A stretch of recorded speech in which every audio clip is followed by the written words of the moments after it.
उतना ही बड़ा आपका नाम होगा। पाकिस्तान में जो चीजें हमने देखी कि जिन वजूहात की बुनियाद पे पाकिस्तान वो तरक्की नहीं कर सका जिसके लिए इसकी बुनियाद रखी गई थी, आपने उन चीजों को देखते हुए जब आगे बढ़ना है तो उन चीजों से बालातर होना है। एक इनसिक्योरिटी और एक जेलसी, इन दो चीजों की वजह से बहुत से लोग अपने अंदर तबाह हो रहे होते हैं। अब देखिए, इमरान खान इस वक्त पूरी रियासत मुखालिफ होने के बावजूद मुकाबला कर रहा है, क्योंकि वो मुकाबला करना चाहता है। स्टार्ट में लोग हैं जिनको अवार्ड दिए गए कि जो कि नेशनल और इंटरनेशनल लेवल के ऊपर स्पोर्ट्स के अंदर अपने इलाके का, अपने सूबे का और अपने मुल्क पाकिस्तान का नाम रोशन कर रहे हैं। तो इंशाअल्लाह आपको अपॉर्चुनिटी दी जा रही है कि आगे जाकर आप लोग भी इसी तरह मेहनत करें और अपनी फील्ड में, चाहे वो एजुकेशन की है उससे भी आपको अपॉर्चुनिटी मिल रही है, या चाहे अगर आप स्पोर्ट्समैन बनते हैं तो उससे भी आपको अपॉर्चुनिटी दी जा रही है कि आप अपना और अपने मुल्क का नाम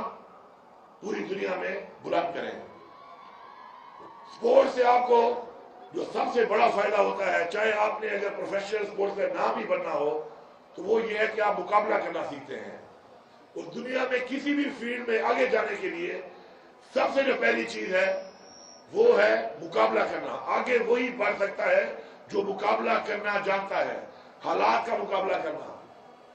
और जो हालात का मुकाबला करता है वही अजीम इंसान बनता है। और स्पोर्ट्स में तो जाहिर बात है, चूंकि आपका मुकाबला आमने सामने होता है, तो वो एक मशहूर तारीखी बात है कि जब एक जायंट से आपका मुकाबला हो तो वो कहा गया, वो जायंट का मुकाबला था तो कहा गया कि he is so big you can not hit him.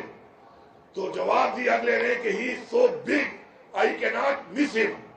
तो आपने ये सोचना है कि जितना बड़ा मुकाबला होगा उस मुकाबले को जीत के उतना ही बड़ा आपका नाम होगा। और इस सोच से जब आप आगे बढ़ेंगे, चाहे तालीम के मामले में हो, चाहे वो स्पोर्ट्स या किसी भी आपका कोई भी आपका जो भी प्रोफेशन है उसके अंदर, तो आप तरक्की करेंगे। मुझे फख्र है इस बात के ऊपर कि हमारे सूबे ने हमेशा पाकिस्तान का नाम रोशन करने के लिए स्पोर्ट्स के मैदान में अपना लोहा मनवाया है। और याद रखें, दुनिया के जो भी कामयाब लोग हैं उनमें बहुत से लोग ऐसे हैं कि जो गोल्डन स्पून के साथ पैदा नहीं हुए थे। उन्होंने अपनी मेहनत से, लगन से मुकाबला करके अपने आप को बनवाया है। मैं आपको, क्योंकि मैं खुद स्पोर्ट्स में रहा हूं, मैं स्क्वाश की मिसाल लेता हूं। जब मैं अंडर 12 का चैंपियन था तो उस वक्त जान खान वर्ल्ड चैंपियन था स्क्वाश का। और उससे पहले जामशेद ने जो स्क्वाश खेली और आगे बढ़ा, तो उसके पास जूते में सुराख होते थे और वो जूते सी के और इवन बॉल जो है उनको भी सी के ट्रेनिंग करता था। और उसके बाद उसने दुनिया में अपना नाम बनाया। तो अपॉर्चुनिटी मिलना जरूरी है, लेकिन अगर जिनको अपॉर्चुनिटी नहीं भी मिली तो उनकी मिसालें भी हैं कि अपनी मेहनत से, लगन से, जज्बे से उन्होंने अपने आप को अपॉर्चुनिटी ना होने के बाद भी बनवाया है। तो मुझे आप लोगों से ये उम्मीद है, क्योंकि एक पाकिस्तान का जो मुस्तकबिल है वो आप लोगों के हाथ में है। तो आप लोगों ने इस पाकिस्तान में जो चीजें हमने देखी कि जिन वजूहात की बुनियाद पे पाकिस्तान वो तरक्की नहीं कर सका जिसके लिए इसकी बुनियाद रखी गई थी, तो आपने उन चीजों को देखते हुए जब आगे बढ़ना है तो उन चीजों से बालातर होना है। और बालातर कैसे होना है? वो इस्लामी तालीमात के मुताबिक जो हमें दी गई है। पहली चीज हकूकुल इबाद, इंसानों के हकूक। वही कौमें और वही लोग आगे बढ़ते हैं जो इंसानों के हकूक का ख्याल रखते हैं। याद रखें, दुनिया में कामयाब सिर्फ वही शख्स हो सकता है जो किसी और की कामयाबी पे खुश हो। उस दिन मैं खान साहब को मिला तो मैंने खान साहब से जब बातचीत हो रही थी तो मैंने उनको बताया, मैंने कहा खान साहब दो चीजें मैंने नोट की हैं कि जो बीमारियां हैं लेकिन उनको कोई बीमारी समझता ही नहीं है, इसलिए उनका वो इलाज नहीं करता। वो दो चीजें मैंने कहा क्या है? एक इनसिक्योरिटी और एक जेलसी।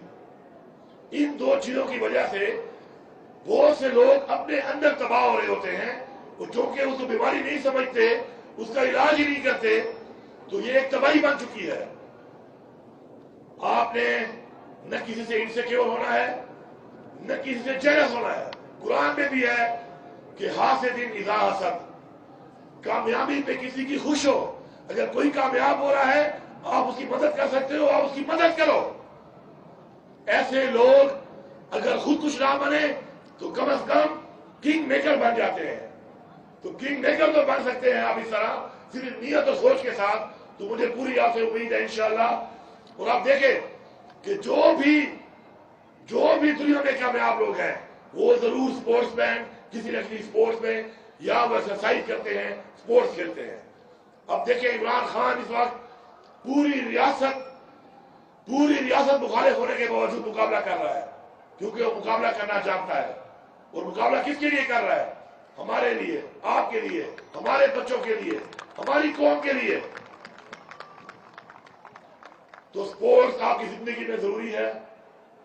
مجھے پوری امید ہے کہ انشاءاللہ یہ جو اس طرح کے ایونٹس ہیں یہ آپ کو اپرچونٹی دیں گے آگے بڑھنے کی. اور جو بھی اس وقت آپ کا اس ایونٹ کا جو کیش پرائز ہے جو ان ایونٹ سے آپ کو مل رہا ہے, تو میں یہاں پہ اعلان کرتا ہوں کہ 50 لاکھ روپے کیش پرائز انہی ایونٹس کے اندر مزید جو ہے وہ ان ٹیموں کو دیا جائے. اور آگے کے لیے میں آخری بات یہ کروں گا کہ سپورٹس کے لیے اسکول اور کالجز میں جو سپورٹس کٹس ہیں, جو ایکوپمنٹ ہے, ان میں بہتری لائی جائے. اس کے لیے جو بھی فنڈ چاہیے ہم نے پہلے بھی مہیا کیے, مزید بھی مہیا کریں گے. آج جب مجھے پتا چلا کہ آج یہ ایونٹ ہے تو صبح میں جب سوچا سپورٹس کے بارے میں, اسکول لائف کے بارے میں, تو میں مینا خان کو بتا رہا تھا کہ ہمارا, چونکہ میں تو سرکاری اسکول میں نہیں تھا, سینٹ جنرل ہائی اسکول سے میں پڑھا, تو وہاں پر جو ہماری وہ فٹ بال ہوتی تھی نا, ایک ہی فٹ بال تھی, تو ایک دو سے پتہ نہیں کتنے پنچر لگے ہوئے تھے. تو ہمارا ایک کلاس فیلو تھا جو سائڈ میں یہاں تھا, نور کامل اس کا نام تھا, اور بعد میں ایف سی میں چلا گیا, ابھی بھی میرے خیال میں ایف سی میں ہے وہ. تو وہ فٹ بال اٹھا کے یہاں رکھ لیتا تھا, فٹ بال بھی ایک ہی, اوپر سے نور کامل کے حوالے ایک ہی فٹ بال, اور کہتا تھا تم کھیلو گے, تم نہیں کھیلو گے. تو مہربانی کرو, ایسے نور کامل آج بھی گھوم رہے ہیں, زیادہ فٹ بالیں دو, زیادہ سامان دو, تاکہ ہر ایک کو کھیلنے کا موقع ملے. کوئی نور کامل جو ہے فیصلہ نہ کرے فٹ بال ہاتھ میں لے کر کہ جی کون کھیلے گا اور کون نہیں کھیلے گا. تو اس کے لیے انشاءاللہ فنڈ بھی بہت ہے. الحمدللہ عمران خان کے ویژن کے مطابق ہمارا ریونیو بھی انشاءاللہ 55% بڑھ گیا ہے, اور ہمارا سرپلس بھی ماشاءاللہ جو ہے اس وقت 176 بلین ہے. یہ پیسہ ہم نے اکٹھا آپ لوگوں کے لیے کیا ہے, اس پختونخوا کی عوام کے لیے کیا ہے, آپ کے لگانے کے لیے کیا ہے. انشاءاللہ ہم کوئی بھی کسر نہیں چھوڑیں گے آپ کی بہتری کے لیے کسی بھی سیکٹر میں. آپ سب کا بہت شکریہ.